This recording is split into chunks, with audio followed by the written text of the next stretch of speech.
Hello everyone, আসসালামু আলাইকুম। আবারও চলে আসলাম আরেকটা ভিডিও নিয়ে, যে ভিডিওটা দেখলে সবার জিভে জল চলে আসবে। আর টাটকা জাম পেড়ে বানিয়ে খাওয়া যে এত মজা, আজকে বানিয়ে না খেলে আমি বুঝতেই পারতাম না। সো আমি গাছ থেকে জাম পেড়েছি, দেখেন কতগুলো, আরও জাম ছিল বাট পারতে পারি নাই।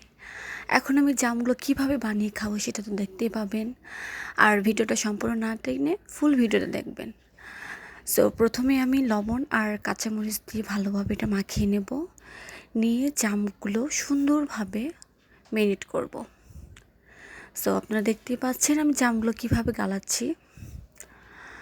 আর এভাবে গালিয়ে আমি সম্পূর্ণভাবে মাখিয়ে নেব যেন এটা অনেক টেস্টি হয়। আমি প্লাস একটু কাসুন্দি দিয়েছি, একটু সরিষা তেল দিয়েছি, আরও মজা হবে এর জন্য।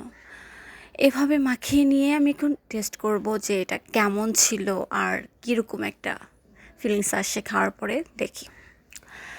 সো আমি খেয়ে দেখব।